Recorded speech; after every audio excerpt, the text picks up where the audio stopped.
Hello, guys, and welcome to 𝐜𝐨𝐧𝐧𝐞𝐿 World Cup quarterfinal. Let's analyze the games we have on Friday with Dani Fisichella, with Alvaro Romeo.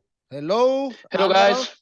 Dani, and remember to leave your comments. Of course, tell us your tips for Croatia, Brazil, and Netherlands, Argentina. And don't forget, if you enjoy our videos, press the like and subscribe. And the first game we have, of course, is Croatia, Brazil, first favorite of the tournament. Brazil, perhaps even more after what we've seen in the last 16 round against South Korea, playing the runner-up on Russia. Still very competitive, this Croatia. They suffered against Japan, but Dani, Croatia is a team that knows how to play in small margins. Tournament after tournament, they are on the edge and they are finally getting the results. They won 6 out of the last 8 knockout games at the World Cup since 1998, only losing the final to France and the semi-final to France in 1998. So, you know, it is a team, they are like the old foxes. They know all the tricks in the book. And against Japan, they were far from perfect, especially in the first half. They allowed the Japanese wingers, especially Ito, to put a lot of crosses in the box. I think a more clinical team with a better striker would have probably put a couple of chances away. But then they managed to go back into the game and control the game well. The issue for Croatia was that obviously the game went into extra time, and with a midfielder like Modric, who is 37, who, by the way, was outstanding running back, he soon ran out of steam, and in the end, Croatia couldn't finish the game off in extra time because they lost a little bit of spark. They had to take Perisic out. Well, if it's anything, they could be a little bit fatigued, but they show the experience, they show the know-how, and it's a team that you have to fear. Despite their center forwards not playing particularly well, I was surprised actually to see Petkovic and not Livaja from the start. But they do manage to keep the ball well. They put a lot of crosses into the box. They're very physical. So yeah, this is going to be a different proposition for Brazil, which somehow got used to play organized European teams in the group stages because they play Serbia and they play Switzerland. You know, 2 European side, Serbia less organized, less knowledgeable, but, you know, they did it well for 60 minutes, and Switzerland as well. And these are teams that will try, obviously the opposite of what South Korea did, try to shut the middle for Brazil, force them into the wide areas, make it difficult. And to be fair, South Korea, you know, they were too naive. They went toe-to-toe, open against Brazil, left a lot of space into the middle, and the Brazilian had a mare, to be fair. But also what disappointed me the most from the South Korean game is maybe it's a little bit of a cliche, but the Asian teams, they hardly commit fouls. They are very sporting. Well, you have to be sporting, but sometimes you need to be a little bit smart, if you like. You need to make the niggly foul here and there. In the first half, I think they only made like 6 fouls, and one was when they given the penalty away, only got a booking overall. I think with Croatia is going to be completely different. Croatia is going to be in the faces. They're going to be much more aggressive. And I think we're going to see more fouls in this one. Look, I got a couple of bets here. I'm going to break it down, and then let's see what Alvaro says on this game. But for this one, the first one I'm going to go, actually the first 2 are linked to cards. For me, this one is over 3.25 cards of any colors, 192, or Croatia Asian handicap cards -1, 204. So obviously to Croatia to have the most cards. If Croatia's got 2 cards more than Brazil, you win 204. Why? Brazil-Serbia, there were 3 yellow cards. Brazil-Switzerland, there were 2 yellow cards. This is a much more important game. I think we could go for a higher number of cards, over 3.25 cards, 192. Croatia and handicap cards, -1, 204. Interesting, Dani, following what you've said, that South Korea was very sporting. I said at the beginning that Croatia is a team that know how to compete, and we have to take our hats off from this generation, even leading to this team until the quarterfinals. Alvaro, I guess we should expect a tighter game than or a tougher opposition than what Brazil faced in the last 16 round. We were all amazed by Brazil the first 45 minutes, but Croatia should be another story. Could be another story. I think that no side in Europe is capable of adjusting their level as Croatia does. For me, they have been I have said this in the past, the most stable side in Europe over the last 5 years in terms of what you expect from them, what they are getting, and how little upsets they are producing. Normally, every time they leave a tournament, they're kind of happy with their performance and their result. And I think that in the game against Japan, from the very moment that they scored the equalizer, I knew that Croatia was going to qualify.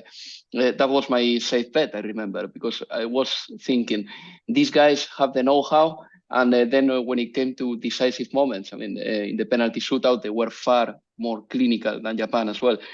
I really do like what Croatia has been doing over the last 5 years. Dalic is a very good manager, but I think that perhaps Brazil is the ultimate test for them, because they've got a lot of physicality, and Croatia sometimes is a little bit rigid, and that's why the cards market that Daniele flagged is very good. Over 3.25 cards, 198. I like that one too. And I think that Brazil's, style, physicality, the amount of players who can actually dribble past you will end up inflicting loads of pain to Croatia. The thing is that you may want to mark Neymar. Normally, to mark a player like this, you need a 2-on-1. But if you mark Neymar with a 2-on-1, then you've got Vinicius. And if not, you've got Rafinha.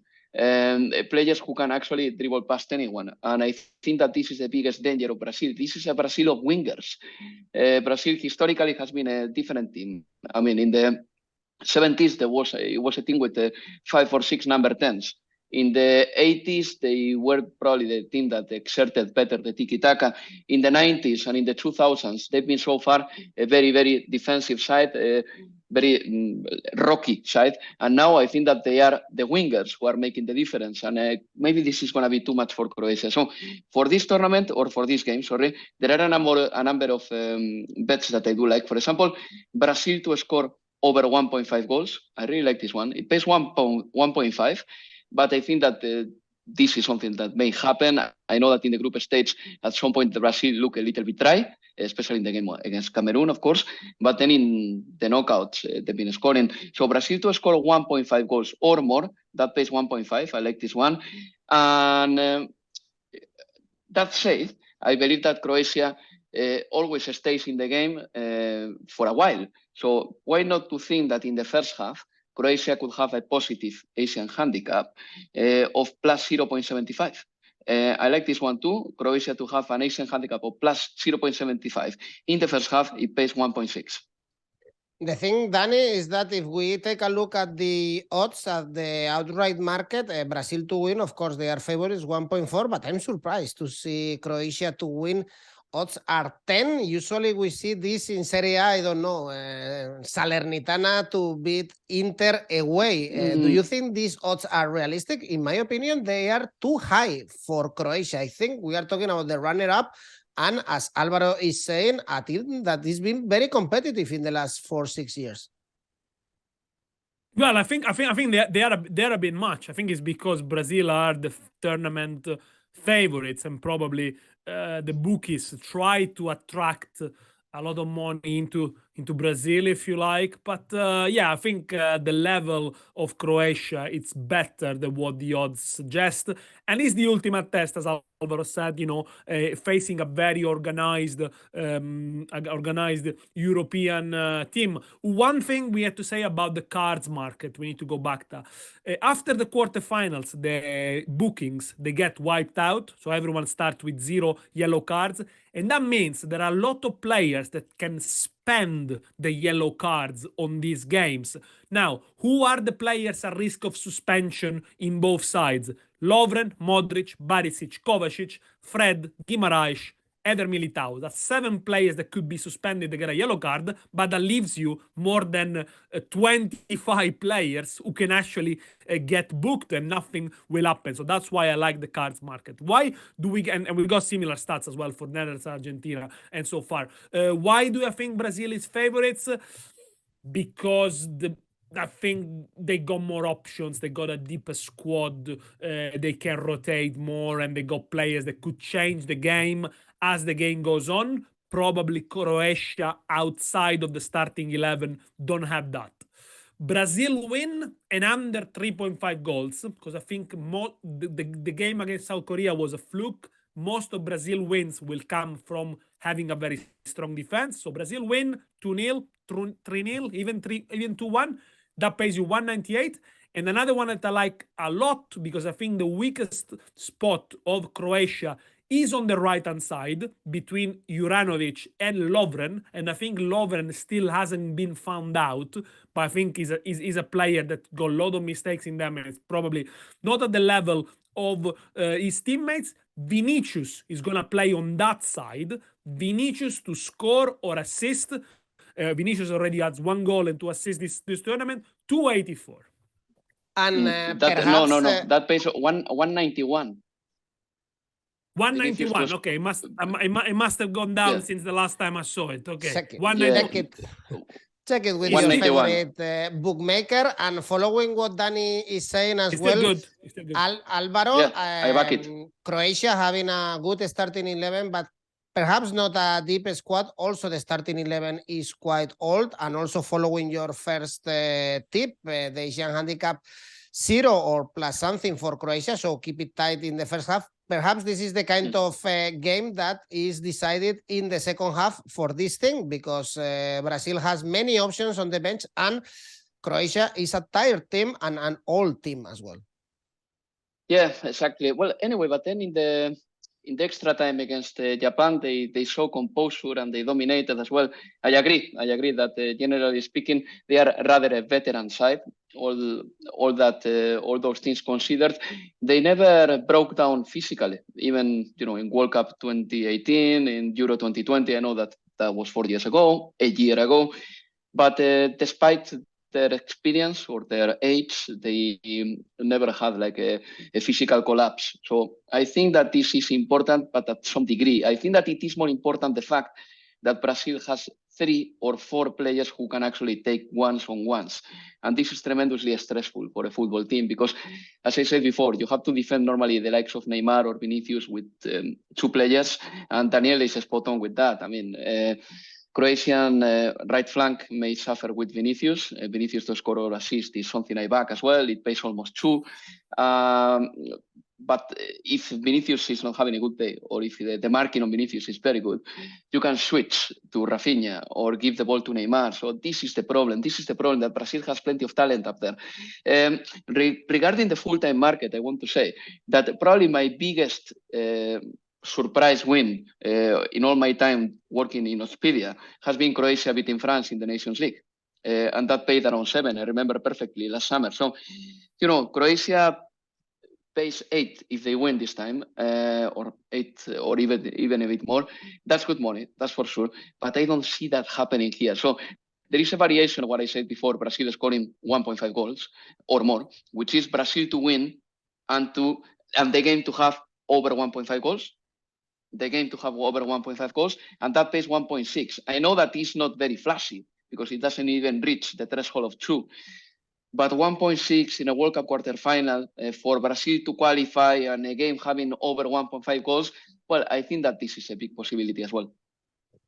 Well, Brazil to qualify only pays 1.17, so absolutely nothing. Croatia to qualify, 5.6. Do you agree with the bookies? I guess you both put Brazil in the semifinals, right? Yeah, I do. Yeah, I do put Brazil this time. Yeah. Well, we have many tips and many options for this first quarterfinal. Perhaps this is the more one-sided one, together with the Portugal-Morocco, I would say.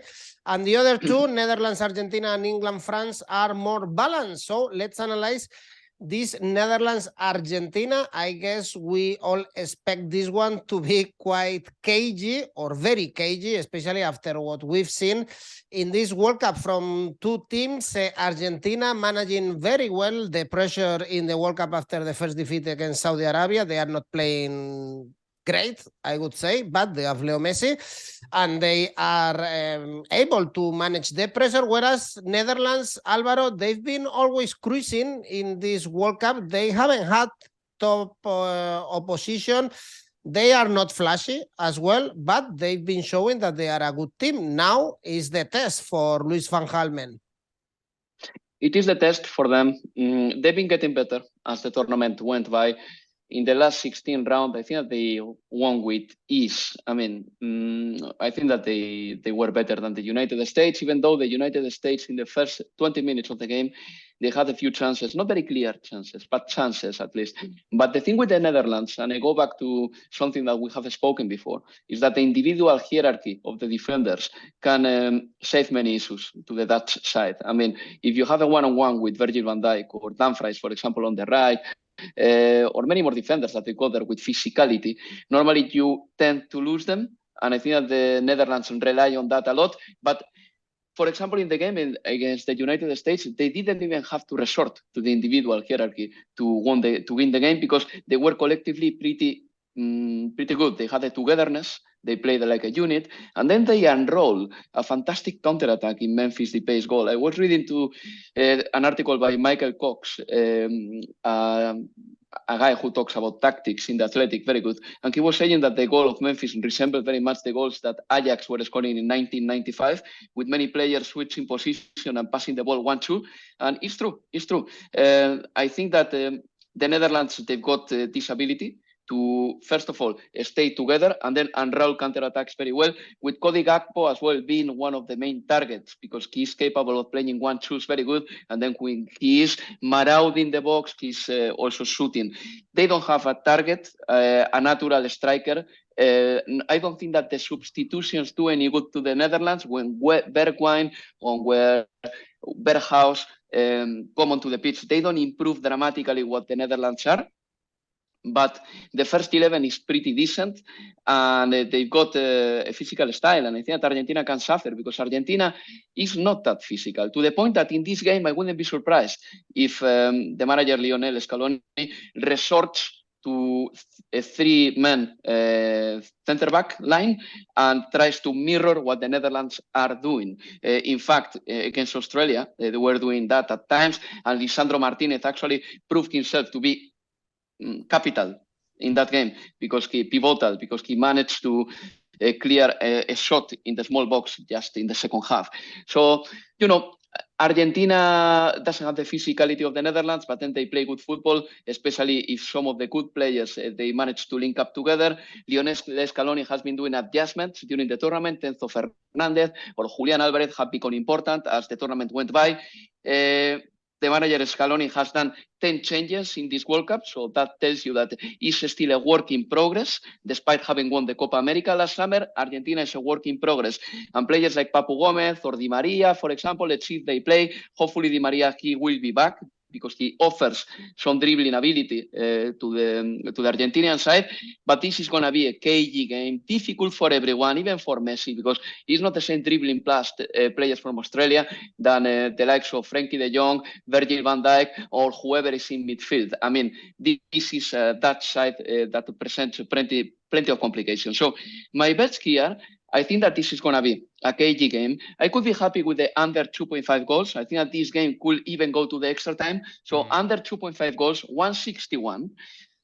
I could go for that one. By the way, Messi to score is 2.7, but you know, Edu, as good as me, that Messi lately doesn't score in big games so many goals.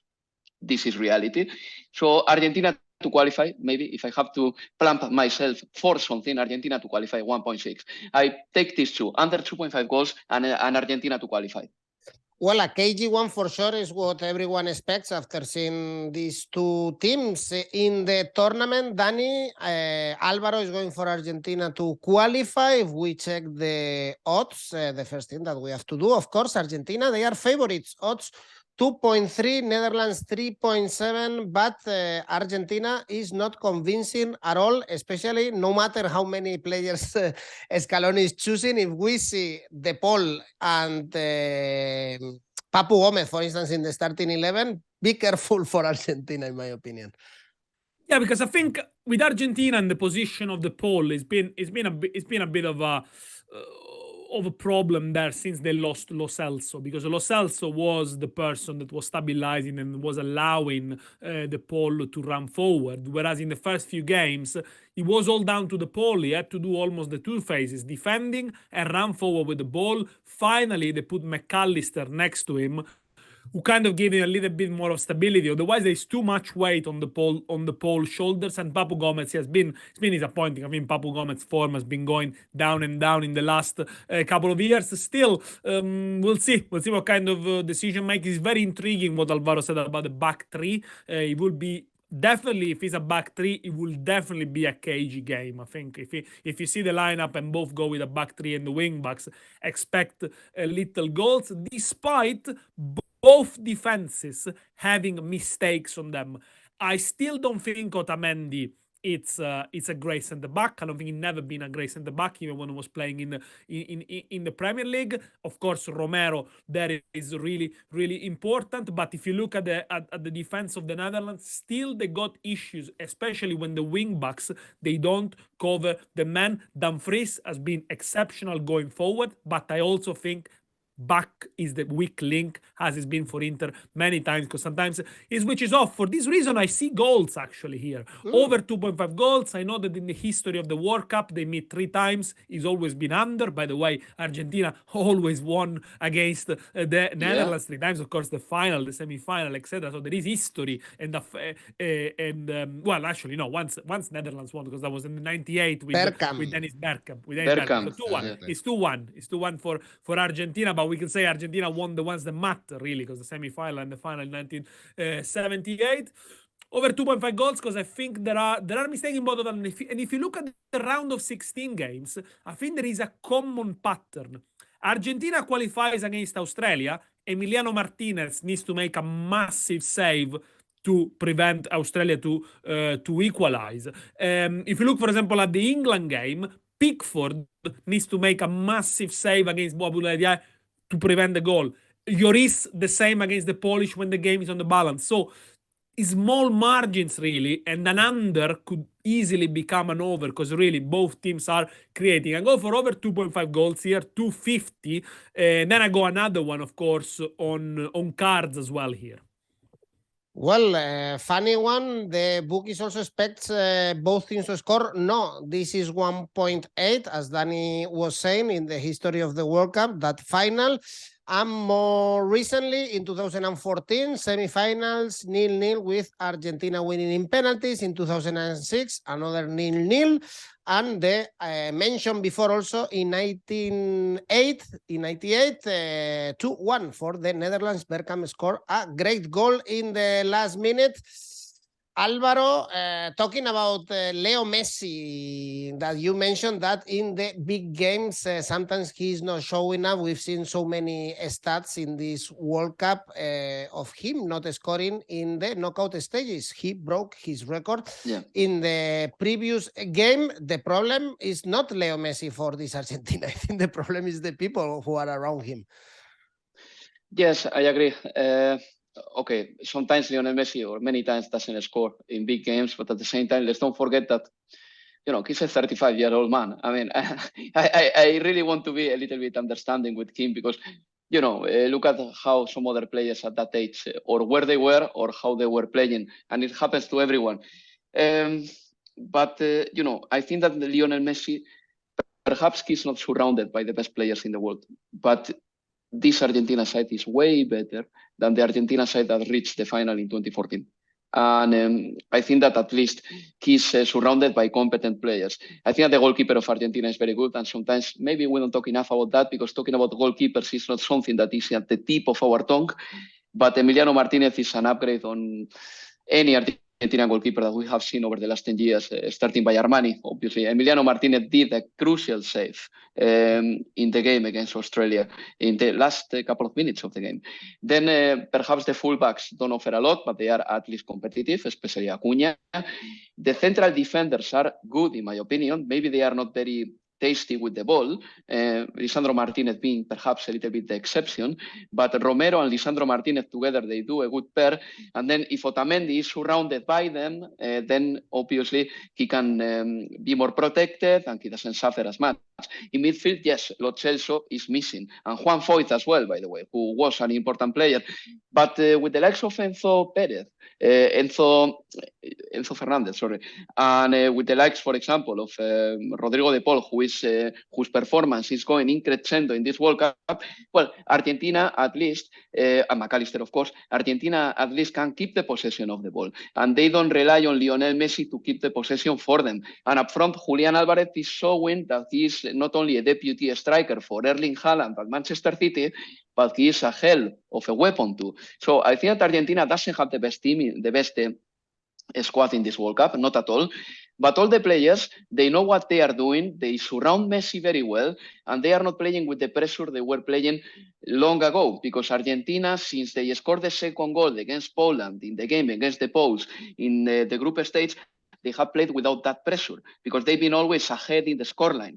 Argentina suffered against Mexico a lot and against Saudi Arabia, but ever since then, at least they've been flourishing because they've been ahead in the scoreline. So I think that reaching the quarterfinals is good enough for Argentina. The pressure is gone. Now they are going to play toe-to-toe with a very good European side, but at least they are not going to play with hysteria because they are about to be eliminated, as it happened, for example, against Mexico. Not sure if the pressure is gone for Argentina. Dani, you told me that you have more tips about cards for this game. I think this is going to be a tense game. If it's 𝐾𝐽, even more tense. Look, again, repeat, after the quarterfinals, the bookings get wiped out so people can spend the yellow card. What a best way to spend the yellow card? To stop Messi from scoring a goal or stop with De Jong running at you. Who's going to miss the potential semi-final if you get booked? De Ligt doesn't start. ACCA, Frankie de Jong, 𝐜𝐭𝐿𝐴 𝐻𝐿𝐴, Gonzalo Montiel, Marcos Acuña. Only 6 players could miss the semi-final, so other 20 plus could spend the yellow cards. Argentina, second for overall possession on the World Cup, 65%. They only got 2 bookings so far because they always had the ball. But what happened when they don't have the ball? Could they be a little bit nervous? Netherlands, they are 8th in the World Cup per fouls per game, so 14.3, 5th for tackles. I think Argentina over 2.5 cards of any color is a nice one, 265. Imagine if they go ahead and they need to defend, for example, a 1-0 lead with Netherlands having the possession. And then I like the one about red card. Red card given, 540 so far. There've only been 2 red cards at the World Cup, one for Wayne Hennessy, the Wales goalkeeper, coming out of his line, and one for Abubakar because he took off his shirt. We're probably due another red card in such an important game. I don't know who the referee is, but please do check it out. So red card given 540, that's the wild one. Argentina over 2.5 cards of any colors, 265. Very few red cards indeed in this World Cup. Any other tip, Alvaro, Dani, for this semi-final, quarterfinal? No, semi-final. As I said before, the Lionel Messi market is kind of all right because if he scores, it pays 2.5, and I think that is decent. If you trust in any other player, perhaps you can go for Julián Álvarez because Julián Álvarez, for example, to score a goal is a possibility that I could see here as well, and it pays 3.6. I like this one. And of course, I always mention Memphis Depay in international football, not in club football, but in international football, because he's the guy who is taking pretty much all the shots in the Dutch side. He hasn't done it in the group stage, of course, because Cody Gakpo was playing and Memphis was not. But Memphis Depay to score, and he takes the penalties too. That pays 3.6. I wonder if you look at the individual market, I haven't looked at it, but considering that Netherlands is very physical, a cross into the box, a corner into the box, Van Dijk to score, he scored many for Liverpool from corners and stuff like that. That could be interesting. Coming back to the Argentina individual market, Lautaro Martinez, it's doubtful. He's got problem on his ankle. So obviously what Alvaro said about the Manchester City striker to score even more now. Dani, Van Dijk to score 14. Yeah, and let's don't forget that he is a hell of a weapon in corner kicks because they always look for him. His teammates, they are always sending the ball to Virgil van Dijk. if you think about the physicalities, a ball in the box, I mean, how many has he scored in the Premier League and in Champions League? Many. So it's a wild one, but you know.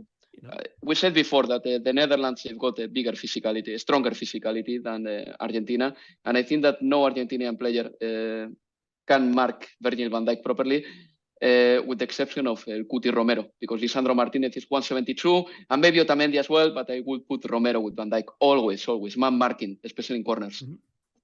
Well, Netherlands to qualify 2.38, Argentina to qualify 1.62. Dani, you could go for Netherlands. Oh, Netherlands. You were aiming for surprises in the last 16 round. We didn't see them. Morocco. Only Morocco. Spain. Only Morocco, but the other two. Yeah. Bloody hell. Oh, the other Bloody side. hell. Yeah, I'm not forgetting that one. And you, Alvaro, you tend for Netherlands or Argentina? You know, Edu, I'm gonna go for the. I'm not going for the 90 minutes result. I'm going for the qualification, plain and simple. Argentina to qualify, 1.6. To qualify. All right, perhaps we see another draw as we saw in Brazil in the semi-finals. Remember that Argentina reached the final there. Well, perhaps among all these tips that we've analyzed, if someone wants to put the eye on a bet, Dani, that you've chosen, so your preferred bet would be? Netherlands, Argentina over 2 goals. So that's a conservative 1.85. If there are only 2 goals in the game, you get your money back. 2-0 actually is the classic result for Argentina in this World Cup, or 2-1 was the last one. Alvaro, yours? Brazil to score over 1.5 goals. It pays 1.5. Okay, at least 2 goals for La Canariña. Keep dancing. This is very important that some people like 𝐿 is annoyed by this. I would love to see the same criticism for players who almost break other players' leg. If someone dances, that means they've scored. So at least we see something good. And no one is getting offended. I like to see the same scrutiny. Exactly. Please. This is football. They get more of. This is joy. This is about having fun, about entertaining, and especially Roy Keane, the dirtiest man on earth. I don't understand. Is this? I mean, I don't want to talk about it. It's about where you put your bar for offense, and Roy Keane is taking offense for that. For anything. And he's taking offense for diving. Well, I'm taking offense for violence. Exactly. I think violence is much worse than all that. Totally agree. And Dani, have you put some bets together, perhaps, Minieka? Yeah. It's a small triple. Brazil to win. Brazil to score the first goal. Netherlands, Argentina over 3.5 cards. Total odds 315. And Alvaro? Yep. Yeah, Brazil to win and over 1.5 goals in that game. Argentina to qualify. Vinicius to score or assist. Altogether 492. Great. Plenty of options to place your bets on Friday, and especially to have fun. This is what it's about: football, betting, and our YouTube channel. And dancing. If you win the money, have a dance. Life. Yeah, whatever. Of course. Remember, tell us your tips, and don't forget, if you enjoy the video, press the like and subscribe. Thank you. See you soon. Ciao. Thank you. Bye-bye.